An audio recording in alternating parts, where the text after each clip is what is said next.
ঔষধ বাণিজ্যে নৈরাজ্য প্রতিরোধ চায় জনগণ তথা দেশবাসী।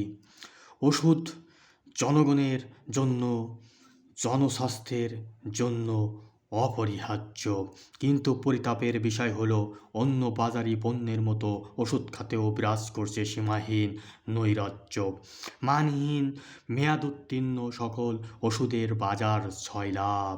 রয়েছে সিন্ডিকেটের দৈরাত্য, জীবন রক্ষাকারী বহু ওষুধের উচ্চ মূল্য নিয়ে রয়েছে বিস্তার অভিযোগ। এসব অনিয়ম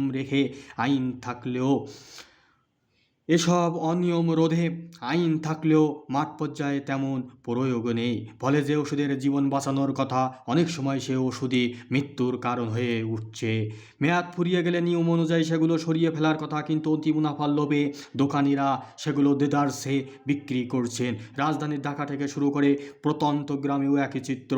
শুধু তাই নয়, অপারেশন থিয়েটারেও মিলছে মেয়াদোত্তীর্ণ ওষুধ। খবরে বলা হয়েছে, মেয়াদোত্তীর্ণ ওষুধ সেবনের ফলে মৃত্যুও হয়েছে। জানা গেছে, দেশে নিবন্ধিত ফার্মেসির সংখ্যা 2,35,000-এর বেশি, কিন্তু অনিবন্ধিত ফার্মেসি রয়েছে 50,000-এরও বেশি। মাঝে মধ্যে এসবের বিরুদ্ধে অভিযান চলে, তবে নামমাত্র জরিমানা করা হয়, এতে কাজ হয় না। ক্যান্সারের ওষুধের কাঁচামাল আমদানি শুল্ক ভ্যাট শূন্য করেছে সরকার, অথচ বাজারে ওষুধের দাম কমেনি।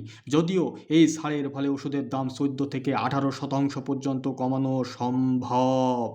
অন্যদিকে প্রতি বছর নতুন করে ক্যান্সার আক্রান্ত হচ্ছে প্রায় 2.25 লাখ মানুষ। দুরারোগ্য ক্যান্সারের চিকিৎসা করাতে গিয়ে বহু পরিবার সর্বস্বান্ত হয়ে পড়েছে।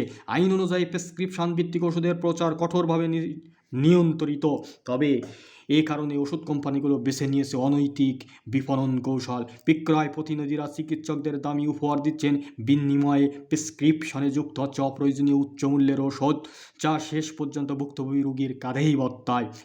এত অনিয়ম থাকলেও শাস্তির নজির নেই বললে চলে। 2023 সালে প্রণীত ওষুধ ও কসমেটিক্স আইনে নকল ও ভেজাল ওষুধ উৎপাদন ও বিপণনের সর্বোচ্চ সাজা হিসেবে যাবজ্জীবন কারাদণ্ডের বিধান রাখা হয়েছে। কিন্তু আইনটি কার্যকর হওয়ার 2.5 বছরের বেশি সময় পেরিয়ে গেলেও এখন পর্যন্ত এই আইনের কাউকে দণ্ড দেওয়া হয়নি। দেশের ওষুধ শিল্প আজ সুপ্রতিষ্ঠিত, জাতীয় চাহিদার প্রায় 98% মিটিয়ে থাকে দেশীয় খাত। অভ্যন্তরীণ বাজারের 13,000 কোটি টাকারও বেশি। আমাদের ওষুধ এখন রপ্তানিও হচ্ছে।